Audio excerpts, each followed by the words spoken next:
A very good afternoon to you. Thank you very much for watching KBC Channel 1. It is time for the lunchtime news. My name is Betty Kiptum and Lensa Odingo is my colleague on the sign language interpretation. Now, university staff, including lecturers and other workers, have been on strike in the second week now, and today demos are ongoing in the Nairobi Central Business District. Our very own Joseph Wahungu has been following up on this story. Let's join him now at the Central Business District of Nairobi to give us the latest on the university staff strike.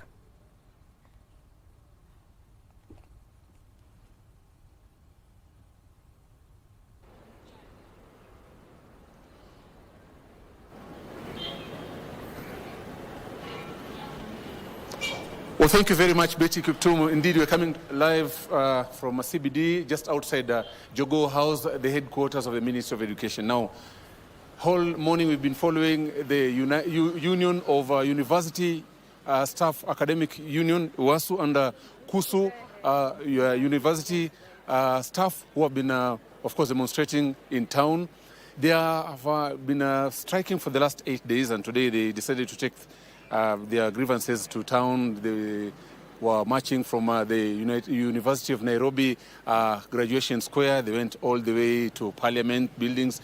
They also went to Treasury, and they have just concluded their demonstration right here outside the Ministry of Education headquarters at Jogoo House. Now, the lecturers just want one thing done by the government. They want the government to pay 7.9 billion shillings.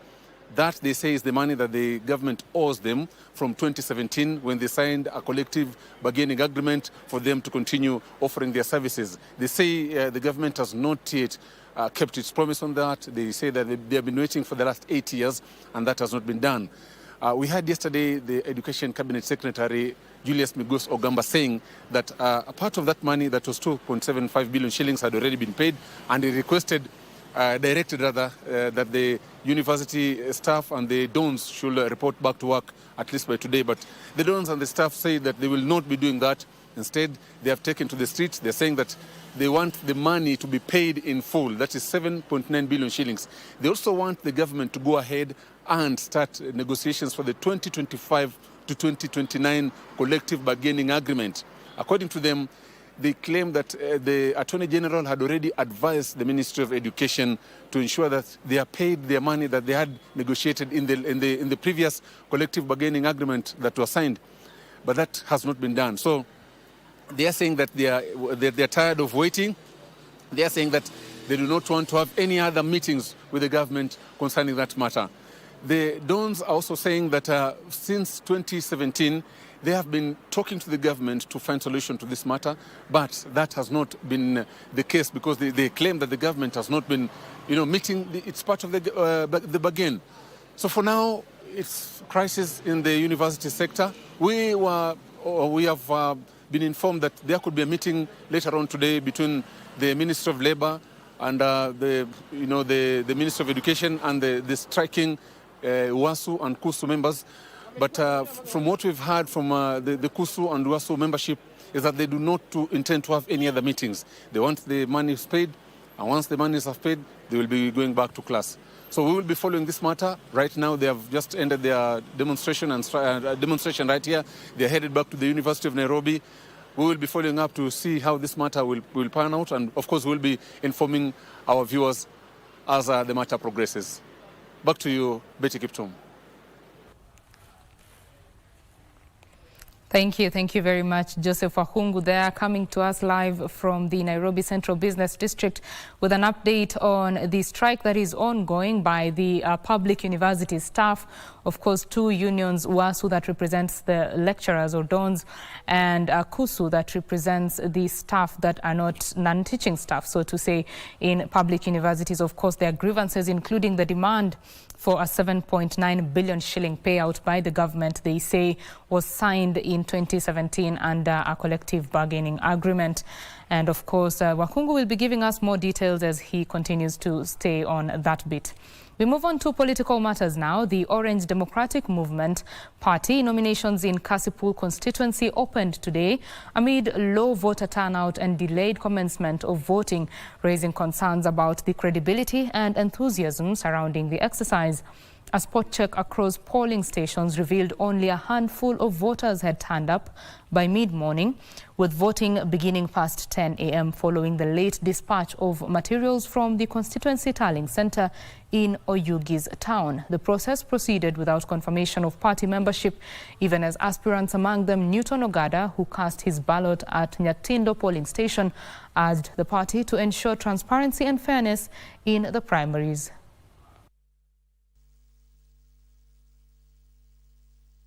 We want the ODM party to do free and fair nominations. But what I've seen since yesterday and today, I am not sure with this election. It was a plot to kill the democratic right of the people. Because if you announce to people that go there by 7, now it is 10, you have not seen any ballot boxes in various polling stations. And these are old people. Sometimes they left their job, which means they're going back. We are going to have voter apathy. The turning out will not be the same on what we were thinking to do. So we are still demanding that the party must give us free and fair nominations. If they don't, I am not going to accept the result. In politics, a section of aspirants for the forthcoming Ugunja constituency by-election is crying foul, alleging plans to rig the ODM nominations in favour of a relative of the Energy Cabinet Secretary Opiyo Wandayi. They now want the ODM Elections Board to urgently address what they describe as glaring gaps that could compromise the exercise.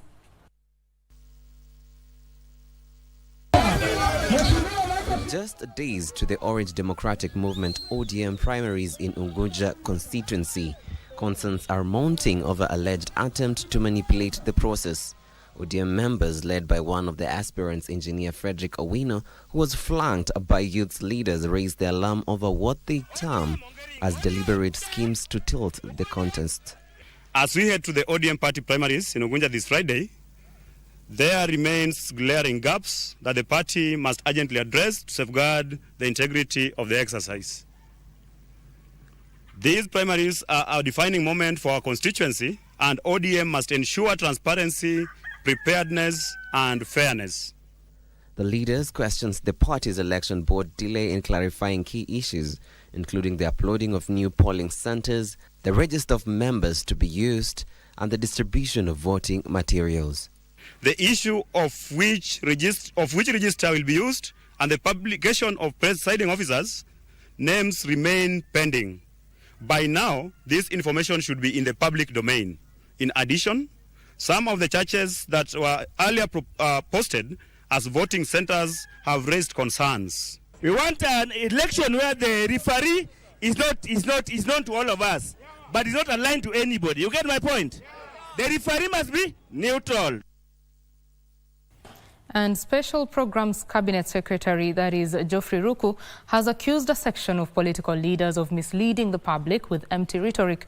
Speaking in Mbeere North, Ruku dismissed former Deputy President Rigathi Gachagua, whom he accused of causing confusion through propagating ethnic divisions. He says Gachagua and his allies have failed in offering alternative solutions to improve livelihoods.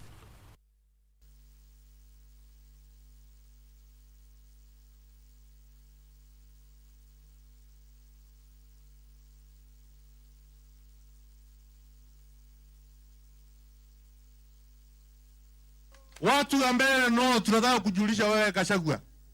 Uwezi kuja hapa na porojo, na panganga, na propaganda. Sisi ni watu ambao ni werefu na tunajua kuona viongozi kwa umbali. Maendeleo inapatikana hapa Mbeere na nitaenda kona zote za nchi yetu ya Kenya, nikihakikisha kwamba yale ambao rais na serikali yake anafanya ile ambayo rais anasema ifanyike inafanyika, na sisi kama mawaziri tunahakikisha kwamba inafanyika.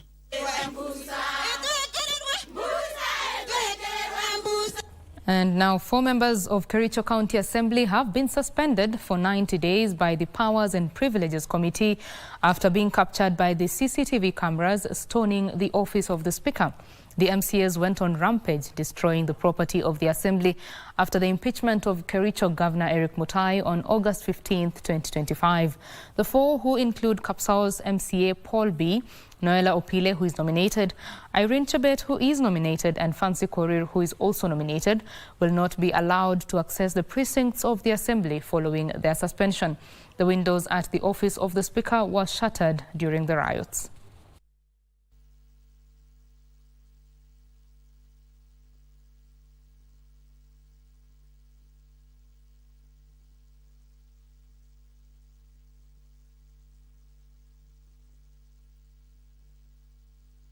Today, the Committee on Powers was tabling a report disciplining the honorable members.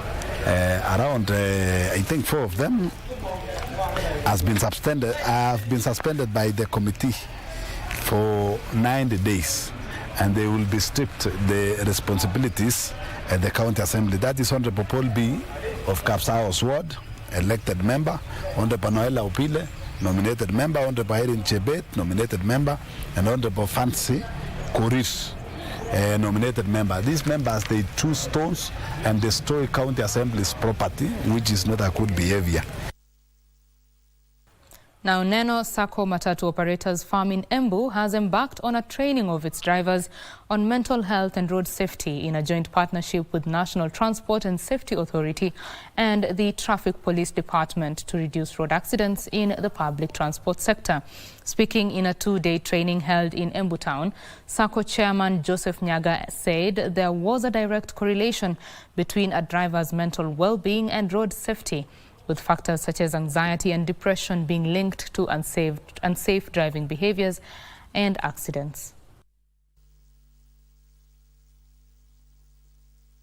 Wameelimishwa kuweza kudeal na mkumbo wa mawazo wakati wanaendesha gari, na ambapo wataweza kuzuia ajali barabarani. Tutatumia mafunzo kuendeleza mimi kujifunza na kufunza pia wengine. Ningetaka kuhakikishia hata abiria wetu ya kwamba tunafanya mipango ya kuona ya kwamba wanapewa service ambayo ni ya hali ya juu. Nakuru Senator Tabitha Karanja has termed the current situation in Kihoto Estate in Naivasha as a time bomb, as the number of families displaced by the flooding of Lake Naivasha hit 5,000. With flooded toilets, rising numbers of mosquitoes and families sleeping hungry, the senator warned of a disease outbreak as the situation continued to deteriorate by the day.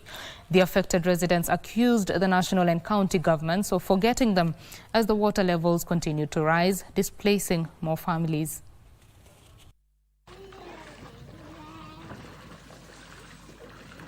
Hatuna macho, hatuna chakula, hatuna mosquito net, hatuna kitu yoyote. Wamama wanalala njaa hapa. Kama leo tumeweza kurescue msichana amekuwa na mtoto wa 1 month kwa maji, wanalalia mitungi juu. Watu wengi ambao wako kwa maji, hata wamama, hata watoto.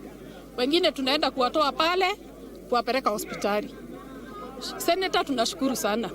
Lakini tunaomba hivi, kaunti yetu iko na disaster kit. Hiyo disaster, kwa sababu hili jambo ni disaster. Kwa nini hatujaiona hata mtu mmoja? Akuja tuambie, kwa sababu hii ni disaster na tuko na hiyo kit. Hawa watu wasaidike. Ile hofu niko naye ni hiyo magonjwa ya waterborne na kila kingine yote. Watapata malaria. Umesikia hata nyoka wanasema zinaingia ndani ya nyumba zao. Kwa hivyo lazima serikali kuu ingie. Nakumbuka nitapeleka hii mjadala na nihakikishe serikali yote, kama ni Neema, kama ni serikali ya Ministry of Forest, Ministry of Land, Ministry of Security, wote lazima wakuje hapa wahakikishe watu wetu wamekaa vile inatakikana. Now, calls to make sign language a compulsory subject in the country were renewed on Tuesday as Kenya joined the world in marking International Day of Sign Languages, a day set aside globally to highlight the importance of sign language in ensuring inclusion for all. Education stakeholders have also urged for increased sensitization to end discrimination against deaf students. Our reporter Joseph Wahungu has the details. Rabani Education Center Special Deaf School in Nairobi's Kisii area. Teachers and learners are gearing up for a start to a normal learning day. Despite having hearing impairment, these Form 4 students are fully prepared for the forthcoming Kenya Certificate of Secondary Education KCSE examination, just like their peers. We are doing a lot of revision, learning together with other hearing, doing the same exams, and also preparing for KSL papers and also revising. The support that we can ask maybe from the society is this school to have a boarding school so that it can accommodate learners who come from outside.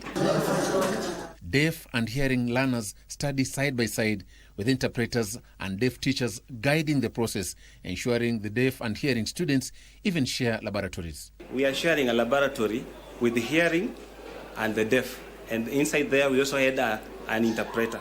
So I believe in future, inclusivity is very good because we don't want to leave these learners out. The school's leadership says it was inspired to start a special unit for deaf students in a bid to provide holistic education, not only in the competency-based curriculum, but also religious and international programs, ensuring no child is excluded because of disability. Our vision is, as I've said, inclusion.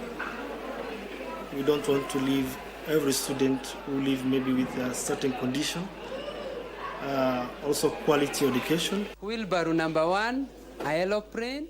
According to experts, this learners' quest for an education coincides with this year's International Day of Sign Languages theme, No Human Rights Without Sign Language Rights. Head of Hearing Impairment Department at Kenya Institute of Special Education, Martha Mwango, says the country needs to fast-track the process to make sign languages a mandatory subject for all learners in schools. You find that most of our learners who are deaf, they have to travel far distances to find where a special school is, or a school where we have trained teachers for them. So if all of us and all schools, all learners can be able to learn sign language, they'll be able now to understand and accommodate the deaf learners. Well, we hope such stories can be replicated across schools in the country. Now, still on education matters, junior secondary school teachers in Isiolo are backing calls for autonomy and permanent employment terms for all JSS intern teachers under the Teacher Service Commission. The educators have raised concerns over conflicts of interest, citing a lack of clear guidance on the management of JSS staff and resources currently overseen by primary school head teachers. They argue that without structural clarity and independent oversight, the effectiveness of junior secondary education remains compromised. The teachers say placing JSS under primary school management contradicts career progression guidelines for secondary level educators. This even as officials from the Kenya Union of Post-Primary Education Teachers, KUPPET, also faulted the government for mishandling the JSS transition.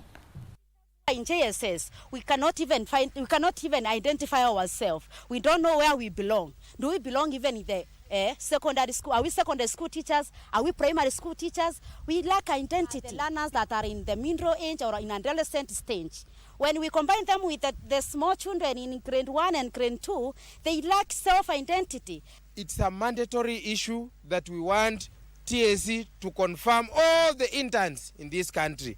As we are agitating for JSS autonomy, our country will have a very serious manpower if we embrace JSS autonomy. Communities across the country have been urged to take up active roles in the climate change mitigation efforts. Speaking during a 3-day climate change action symposium in Garissa, environmentalists said communities as outliers can make a difference in reversing the impacts of global warming.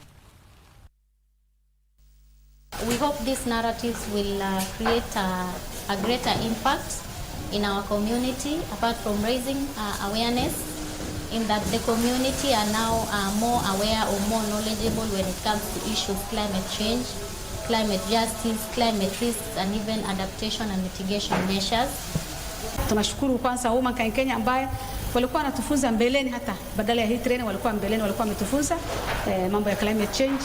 Na leo pia siku 3 ambayo tulikuwa hapa hii hoteli ya Landmark ambayo wametupea mfunzo ambayo inatusaidia sana na imetusaidia sana na inatusaidia sana tukirudi nyumbani tunapeleka ujumbe mzuri sana. Climate change is impacting on our lives and livelihoods. It is impacting on our education system. It is impacting on our infrastructure. Recently, when the bridge, the Tana Bridge got collapsed, in Garissa town, we could not be able to get food, and people were really suffering. And a week-long campaign to eradicate female genital mutilation is underway in Tharaka Ward, Mwingi North Constituency, Kitui County, renewing efforts to protect the rights of women and girls. The initiative, led by the Kirira Foundation, aims to eliminate the harmful practice through grassroots mobilization and education. Organizers say the annual campaign has led to a significant drop in reported FGM cases, while empowering communities to safeguard the girl child through awareness and advocacy.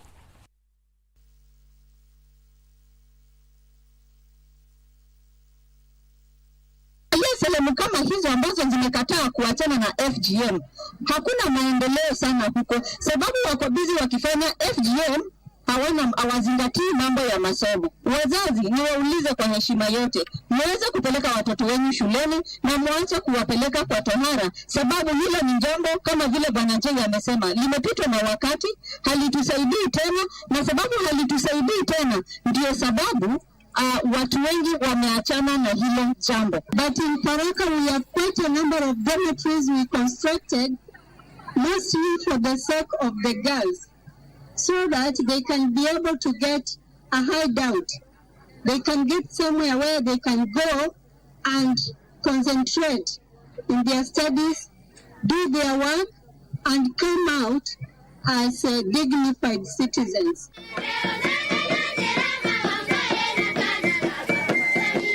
From Kitui to Kiambu, where business operators in Kiambu town have taken to the streets to protest what they describe as punitive levies imposed by the county government. The irate traders staged demonstrations accusing county enforcement officers of harassment and arbitrary confiscation of their goods, claims they say have made operating in the town unbearable. In a show of defiance, the traders presented a written petition to the Kiambu County Assembly, urging ward representatives to intervene and hold the county administration accountable.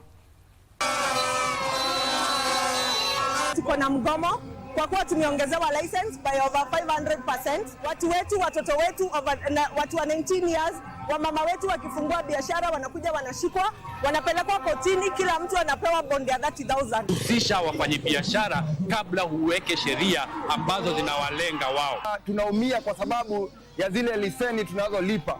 Zile leseni zimeongezwa kwa kiwango mara kama 5 ama 3 ya vile ambavyo tulikuwa tunalipa miaka 5 ama miaka 4 iliyopita.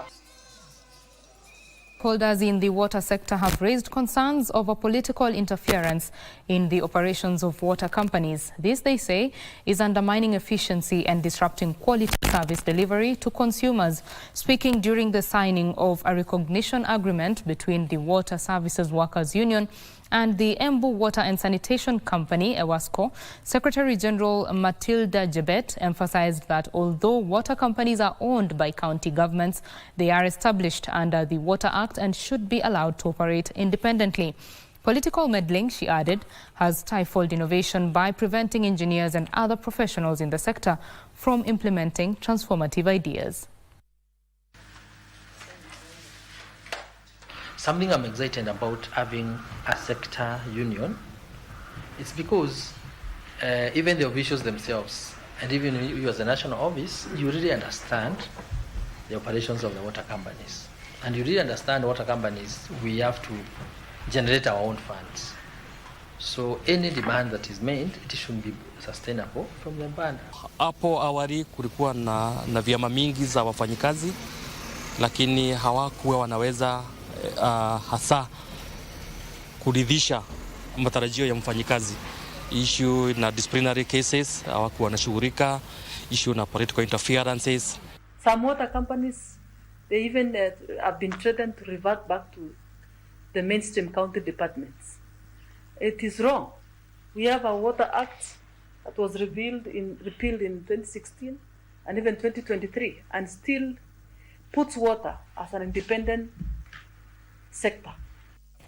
To corruption matters now, the Ethics and Anti-Corruption Commission has arrested a Busia County Lands Registrar Collins Liai. Liai was arrested as he received a 10,000 shillings bribe he demanded from a client who sought services at his office. The deed had already been proceeded by being withheld pending the bribe. Achola Simon with the report. The anti-graft body detectives arrested the lands registrar after numerous complaints from members of the public. The officers from the Western Regional Office in Bungoma pounced on Collins Liai on Tuesday afternoon, moments after he allegedly received a 10,000 Kenya shillings bribe in exchange of releasing a client's title deed. The suspect was immediately escorted to the EACC offices in Bungoma for processing before being booked at Bungoma Police Station, pending further action. In a press release, EACC said the arrest is part of an ongoing crackdown on bribery in public service delivery aimed at improving access to quality service for all citizens. The arrest was met with jubilation from service seekers at the Busia Lands Office, many of whom accused brokers of colluding with officials to falsify land documents. Residents are now calling on the anti-graft agency to dismantle these networks and restore integrity in land transactions. Achola Simon, Lunchtime News, Kisumu County.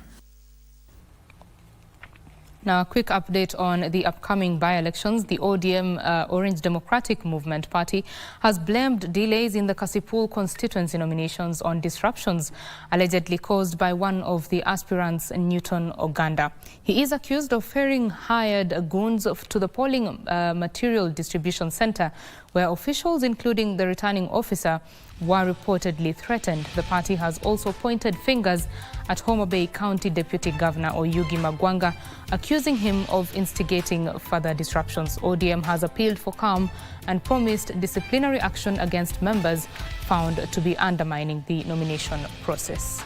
A spot check across polling stations revealed low voter turnout by mid-morning, with voting beginning after 10 a.m. due to the late dispatch of materials from the constituency tallying center in Oyugi's town. In some cases, the process proceeded without proper confirmation of party membership amid allegations of foul play by certain aspirants. ODM maintains that despite the setbacks, the exercise will continue smoothly until its scheduled conclusion at 5 p.m. And on that note, we take a quick break here on the Lunchtime News. When we come back, more news, including business news and sports news. Do stay with us.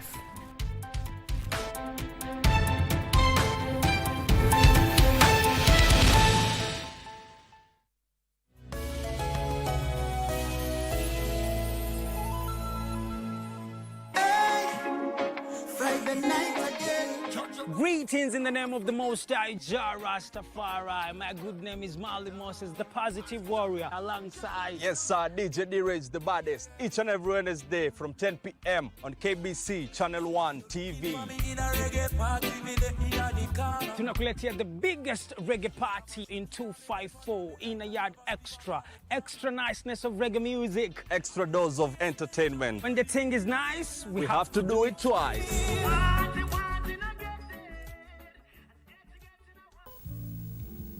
Ni nini? Kutoelewa.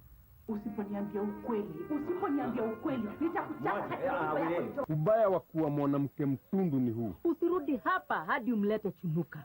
Naelewa hasira zenu. Tunafanya kazi kama punda. Isitoshe, jamii yao tumeifanya kama jamii yetu, kisha watu... Wewe usikii? Machika, wacha, fyata mdomo wako. Machika, wacha. Hii ni haki yake. Anachezea nani huyu?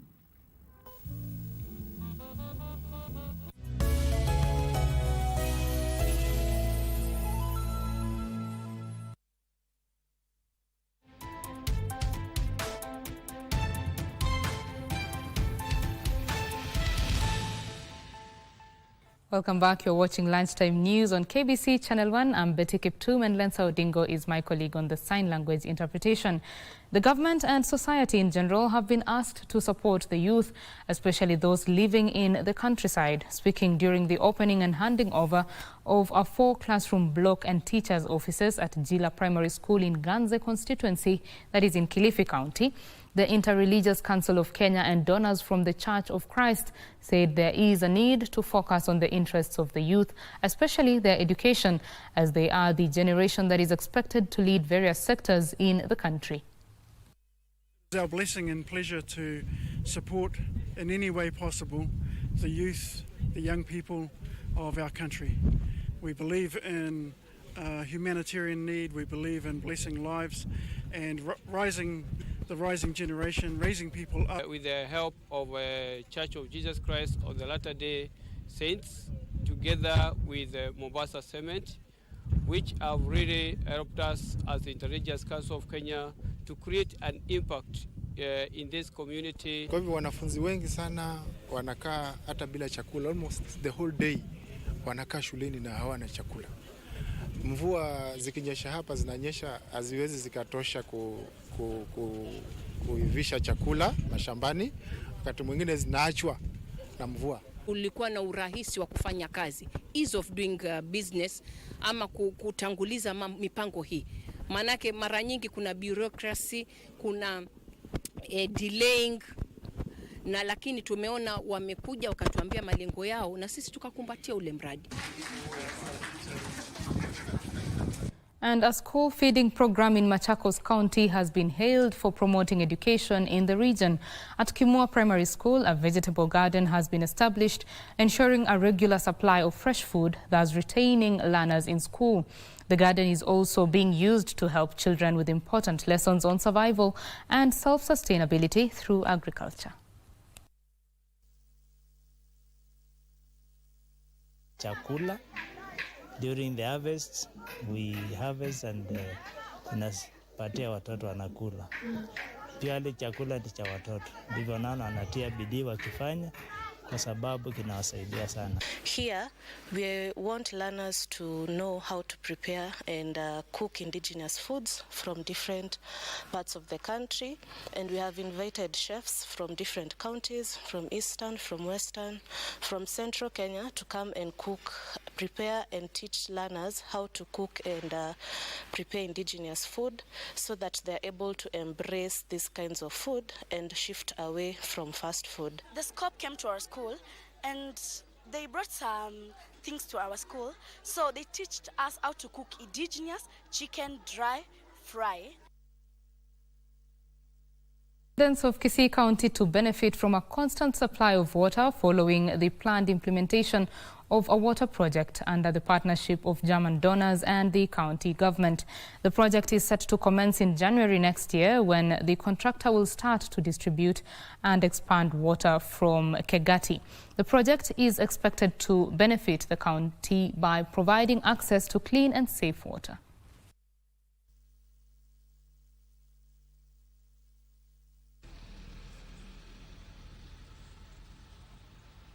We want to ensure that we supply the consistent water to our people in peri-urban areas, the areas like Suneka, what our MD have said. I think in the next 24 months, since from the inception of this contract, we will ensure that to cover quite a number of areas which is not covered at the moment. At this project, we expect that it is going to have a very big impact in the entire of Kisii, especially the peri-urban areas, which most of the times have not been well covered. We have the Kisii CBD where we are going to have our distribution lines well reticulated. We also have the peri-urban areas, the areas of Mosocho, Yetare, that is Bobaracho, we have Nyakongo. All those areas are going to be covered. And Kakamega County plans to charge businesses rather. Let's just take that story again from Kakamega County, which plans to charge businesses operating electric vehicle charging points up to 8,000 shillings per charging station as part of a broader strategy to raise 2.2 billion shillings in on-source revenue for the 2024-2025 financial year. County Assembly Committee on Budget and Economic Planning Chairman, that is Boniface Osanga, says the new fee outlined in the proposed Kakamega County Finance Bill 2025-2026 is one of several measures targeting emerging sectors to help bridge the current 400 million shillings revenue shortfall. I shall do justice for Kakamega County has made a significant leap in its revenue collection, raising 1.8 billion shillings in the 2024-2025 financial year, a notable improvement from the 1.3 billion shillings collected in the previous year. However, despite this progress, the county is still falling short of its ambitious revenue target of 2.2 billion shillings. To close this gap, the county government is introducing a series of new revenue-generating measures as outlined in the Kakamega County Finance Bill 2025-2026, with the proposed taxes and charges targeting emerging sectors to boost the county's financial resources. Among the new charges is a fee for businesses operating electric vehicle charging points, ranging from 4,000 shillings in rural areas to 8,000 shillings per point in the municipality. Other measures include new charges on underground fuel storage tanks with capacities between 10,000 and 20,000 litres. Businesses will now pay 20,000 shillings in rural areas and up to 42,500 shillings within the municipality. In addition, Kenya Power will now be required to pay 3,000 shillings per electricity transmission pole installed within the county. Ukiangalia ule ushuru ambao tumeokota kuanzia last financial year, tumeimprove from 1.3 billion to 1.8 billion. Na hii sheria, we are expecting to get 2.2 billion when we are going to implement it fully. Ukipata mtu ambaye amechaguliwa na watu kama mbunge ambaye kuna wengine wanasema wanataka kuwa gavana miaka ijayo, anaenda anaambia wananchi msilipe ushuru. Hiyo ni kuwapatia wananchi mawazo mabaya, na sisi kama kaunti tunataka tuendelee mbele Kakamega iweze kuwa na miundo msingi mizuri. However, the new proposals have sparked concerns regarding the management of the collected funds, with residents calling on the county government to ensure transparency and accountability in the use of public funds. Badala ya kutoza mtu wa mayai 30 bob per tray, watoze 15 Kenya shillings, kwa sababu tayari tumepata sehemu zingine za kuweza kuchota hizi pesa ama kutafuta ushuru na kuuleta mezani. Tumewapatia proposal wajenge a gold buying center kwa sababu dhahabu nyingi inatoka Kakamega. Haiuzwi Kakamega na inakuwa declared elsewhere. So Kakamega County haipati kitu, na ni County Government of Kakamega wakuje washirikiane na wachimbaji, wajue namna ya kupata hii pesa kwa wachimbaji. Trevor Ngendo for Lunchtime News. And now we want to get into our interactive session here on Lunchtime News, and we want to talk about funding SMEs. To just give you some context, small and medium enterprises provide about 70% or over 70% of employment in Kenya. However, there is a funding gap of about $19 billion shillings rather. And to have this conversation with me is Dr. Berry Odhiambo. He is the chairman at Africa Rebuilding Savings and Credit Cooperative, AFRESA. Thank you very much for joining us. Thank you for having me. Karibu sana. Asante. These numbers are worrying. You know, it's the biggest employer, the biggest segment that employs people, but they are not receiving the credit that they need. What is the problem? I think first, I would say we need to look at the root of the problem. Mm. And looking at the numbers, if you look at the numbers by the FKE for 2024 last year, the report says that over 12.5% is the average unemployment rate in Kenya. And of course, the largest number here comprised of the youth, which is about 7% of the unemployed people in Kenya. And so if we want to address the issue of youth unemployment, we need to first think of what do we have as the solutions. What is in the market? What can these youths take up to address some of these issues? And so you look at those who are able to join into the business space, and also those who are able to join in providing the professional solutions to their businesses. Mm-hmm. And of course, to harness the young people, there's a lot of innovation that is going on. But a young person does not have 500,000 sitting somewhere, you know, waiting to inject into a business. Okay. Yet, when they go to seek funding, they are termed as high risk. Collateral is required. There are so many bottlenecks to them accessing funding. Why aren't financial institutions making it easier for young people to access funding? Well, you know, every financial institution, of course, has to be risk averse. Mm-hmm. Because the first thing is you're going to lend. I'll give an example of the banks, for instance. The banks don't have, that money they're holding is depositors' money. Mm-hmm. And they're not going to give all this money when they know that there's a risk involved in it and there's no way they're going to have the money repaid. So if you look at the traditional banks that we have across the globe, it's hard for young people to access credit because they don't have the credit history. That's the first thing. And lack of credit history is a red flag to most lenders because they want to lend this money being sure the money will come back. And if they don't get to see your credit history, it's hard for them to give you the loan in the first place. Now, most youth think about access to finance as the main thing to help them get into the business space. But if you look at the entrepreneurship development space, there are a number of factors, and I want to look at the holistic approach to it. That is access to skills, access to finance, which most people think that the youth can't access, and then access to the markets. You know, having the finance without knowing where you're going to take your products or items to, if there's no market for you, then even having access to finance is no good use to you. And if you don't have the skills, basic skills as basic as business management skills, business planning skills, you may have the money, no skills to do the business, and then no market for you. So every lender wants to see if the borrower understands the risks involved, and if they feel that the borrower, in this case the youth, who has no experience at all, they tend to shy away from lending to these youths. Mm-hmm. Most entrepreneurs start a business as a placeholder, you know, naanzisha hii kitu nikingoja ijipe. And so it seems to go wrong from the start. What would you advise young people who want to start businesses in terms of starting right, so that when your business reaches a point where you're now seeking credit, you don't have to start working on a credit history, you already have one? How do you do that from the get-go? Well, the study shows that every year we have small enterprises closing shop by the 9th month, and most of them don't go beyond the 12th month of the business period.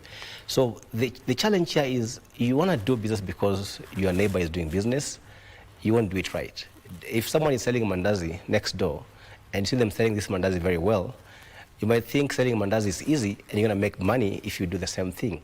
So copy and paste doesn't work in business, and most youth must understand that we are gifted differently, and we have different products that the market requires. So you need to find your niche. You need to identify where you have strengths in, and this varies from doing handicrafts. From now we have AI. You have so many things you can do with AI in terms of entrepreneurship as a youth. We have different types of technologies that they can adapt to create what the market requires. We have professionals who have gone to school and they can offer a service. So don't think because someone is selling item A or item B and they're doing very well, you're going to copy and paste. You need to identify where your niche is and then put in time. And then, like you said, at times they say, okay, let me just try and see, let me try, and if it doesn't work, then I'll pull out. Don't start something with the intention of pulling out. Put in all that you can put in and keep building on it every new day. Of course, one thing I can tell the youth about entrepreneurship, it's never given on a silver platter. Today you'll begin the business, tomorrow you see things going around and not working out, so don't quit yet. Stick to it and identify some of those gaps, network with other youths who are in business, attend some of these business forums, these conferences, attend some of them, ask some of the experts out there what you need to do to improve your business. And then also we have a number of solutions that the government has put in place to access finance, like the Youth Enterprise Development Fund, I think has worked so well in some areas. But again, we also have the private sector.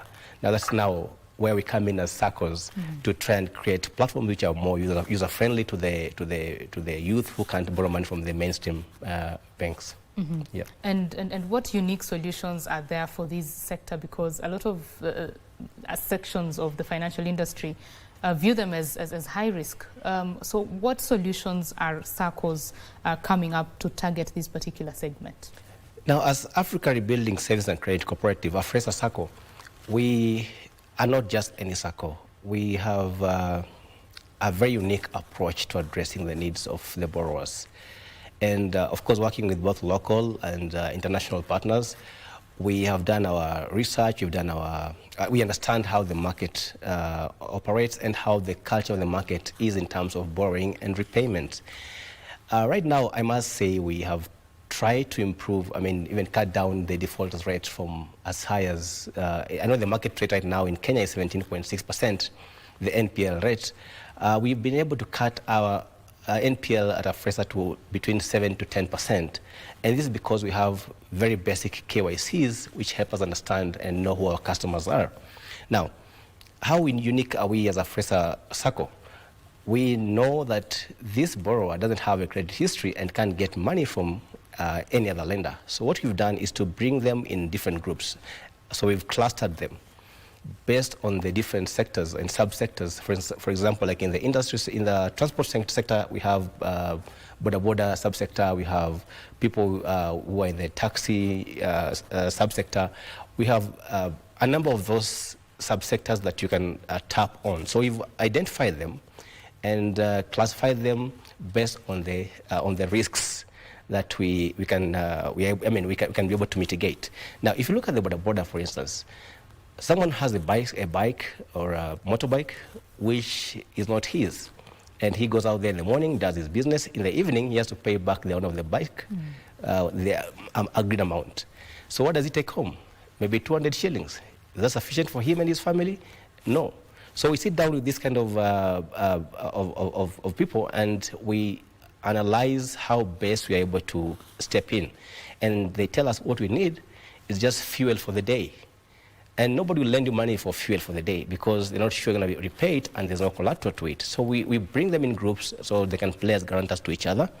And also we identify different corporate value chains, which I think at some point, because of time, we'll talk about it in depth.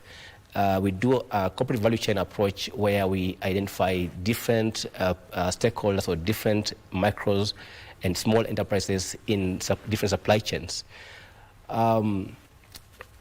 People who are in the fish industry, for instance, you go and buy the fish as a consumer, but there are a number of people involved in that supply chain. So we look at the person who is fishing. What are the challenges? How can we step in to take care of the person who is fishing so that they can get this fish to the fishmonger? Okay. But from the fisherman, there is a transporter to the market, and then there is a wholesaler, then retailer, then the fishmonger. So we look at all these stages in the corporate value chain, in their supply chains, and then we provide solutions at the different stages. That's how unique we've been. Right. I think we'll find more time to discuss this in depth. I'll just give you 30 seconds to give us your closing remarks. Yeah. What I'll say at this juncture is to encourage most young people to step up, because we have the opportunity to create jobs as young people. Kenya has about 4.7 million unemployed youth, and if we are able to identify 10,000 potential young entrepreneurs, empower them to create just 10 jobs in the 47 counties, we're going to have 4.7 million jobs in this country, which will surpass the 4.5 million unemployed youth. Thank you. Thank you very much for your thoughts. That is Dr. Berry Odhiambo. He is chairman at Africa Rebuilding Savings and Credit Cooperative, discussing how to ensure that we are tapping the resource that we have in the young people to open up businesses, be entrepreneurs, and grow the economy and create the much-needed jobs in Kenya's economy. We now move to international business news, where YouTube content creators contributed £2.2 billion to the UK economy in 2024 and supported 45,000 jobs, according to an impact report carried out by Oxford Economics. It comes as an all-party parliamentary group is launched to represent UK creators and influencers. Here are the details of these and others from across the borders. The all-party parliamentary group's co-chair, Farrell Clark, Labour MP for Anfield North, described content creators and influencers as a trailblazer of a new creative revolution who had been undervalued in Westminster for too long. While all-party parliamentary groups are informal and have no official power, with around 500 of them representing various sectors and interests, they are able to provide industry insights directly to policymakers. For many content creators and influencers, the new group is a symbol of long overdue recognition for their work. They say the challenges they face include access to training and funding opportunities, finding suitable studio spaces, and acquiring film permits. Meanwhile, as President Donald Trump hikes the fee for popular skilled worker visa program in the U.S., lawyers and businesses experts are urging Canada to seize the moment and open its doors. But some caution that those looking north as an alternative may find that Canada's immigration system has its own challenges. The call to attract and retain talented workers left behind by the Trump administration, changes to the H-1B visa, is one that Canadian Prime Minister Mark Carney appears to be paying attention to. Finally, the capital city of northwest China's Shanxi province, Xi'an, has seen a surge in inbound arrival as entrepreneurs and exhibitors from Central Asia flocked to the city to attend the 2025 Euro-Asia Economic Forum. To play now, the Kenya's national baseball 5 youth team has arrived in Nayarit, Mexico ahead of their much-anticipated debut at the Baseball 5 World Cup, which officially kicks off today at the Park La Loma court. Daniel Mwendwa, who is in Nayarit, Mexico, has more details. 8 promising athletes has been in intense residential training at the African Nazarene University since the start of September. With the morale high and preparations complete, the young squad is confident as they take their place on the world stage. Kenya enters the global competition with a clear goal to win. This is a great motivation because the team has worked so hard in the last 2 years. We were in South Africa for the continental qualifiers, and we emerged as number 2 behind Ghana. And now we've come here to make that statement again, that Kenya is speaking loud. This marks the first time the country is participating in the prestigious Baseball 5 World Cup, and the team is determined to make a strong impression. Their campaign begins with a high-stakes clash against tournament favorites and top-ranked Cuba, followed by a crucial markup with South Korea. Kenya will then wrap up the ground stage with a showdown against Spain. I think it's a litmus test for us, because we have to beat them. And by doing so, we'll be making a statement that we are there among the top to win the tournament at the end of the day. With determination, preparation, and national pride fueling their efforts, Kenya's youth team is ready to show the world what they are made of. The training has been good, and we've trained so well. We know that we are so much prepared to face the world, and we assure people that we'll do nothing but the best. The National Baseball 5 team will be looking forward to start their campaign on a high when they take on Cuba to keep their title dreams alive. Remember that Kenya will be the only African nation to take part in this year's World Cup after Ghana failed to show up in the last minute. Reporting for KBC Sports from Nayarit in Mexico, I'm Daniel Mwendwa. Thank you, Daniel Mwendwa. They're coming to us from Nayarit in Mexico. Now, reigning Bingwa Fest national champion Purity Chepkurui is set to start her title defense this season when she takes to the track during the Nyanza leg of Bingwa Fest, scheduled for Thursday at Jaramogi Oginga Odinga Stadium. Siaya, that is in Siaya rather. Chepkurui is among more than 500 athletes who have registered so far, aiming to share a prize pool of over 6 million shillings. The multidisciplinary event will also consist of football, rugby, basketball and athletics. The winners in football and rugby, both men and women, will pocket 1 million shillings each, while the teams that win in the basketball will be awarded 500,000 shillings. The first runners-up for football and rugby will be awarded 500,000 shillings, while the second runners-up are set to receive 250,000 shillings. In basketball, the teams that finish second and third will take home 250,000 shillings and 100,000 shillings respectively.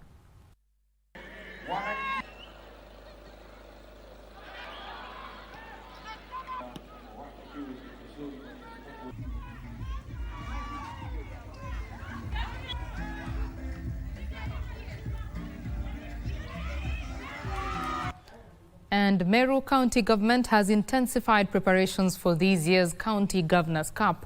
Meru County Executive Committee member for Sports, Youth and Gender, Elias Murega, said plans were afoot ahead of the tournament set to kick off next week. Meanwhile, Greg Snow was crowned the winner of the Professional Golfers of Kenya PGK Tour leg at Great Rift Valley Lodge and Golf Resort. Governors' Cup is set to consist of 2 sports disciplines, soccer and athletics, with teams battling for honours from the ward through to the sub-county and county levels.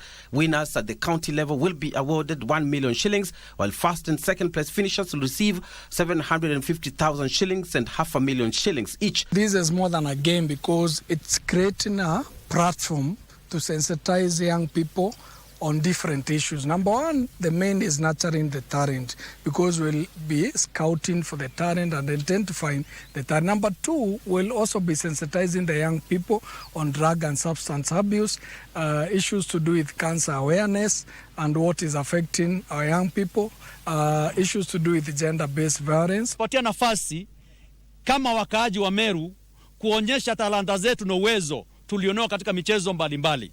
Kwa hivyo ninaomba kwamba Wameru tunawaomba wote wajitokeze katika viwanja tofauti, kwa sababu tunawaletea biashara, tunawaletea huduma mashinani.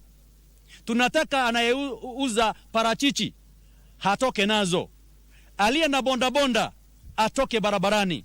The tournament, apart from being used as a platform for emerging talents, will also act as a sensitization for gender-based violence and early pregnancies among the youth. Finally, Greg Snow emerged the winner of the Professional Golfers Tour leg held at Great Rift Valley Lodge and Golf Course. Snow beat his closest challenger Dismas Indiza in a thrilling playoff. Uganda's Gaita Rodl secured a strong third-place finish, while Mutahi Kibugu tied for 4th place alongside Isaiah Tuke and Mohit Medirata. The next leg of the tour is set to be held at Nakuru Golf Club on October 2nd through to the 5th. To win 1 is hard to win 2, it's even harder to win 3. So I'm really proud of myself. Without this, my caddy, obviously, Saidi, my golf coach, Johnny Lim, without those two, and obviously my sponsors, Bitco and Juice, big thank you to all those 3 people. Without this, it would be very, very difficult. And that is where we close Lunchtime News this afternoon. Thank you very much for keeping us company. My name is Betty Kiptum, and Lensa Odingo is my colleague on the sign language interpretation. Have yourself a lovely afternoon. Bye-bye.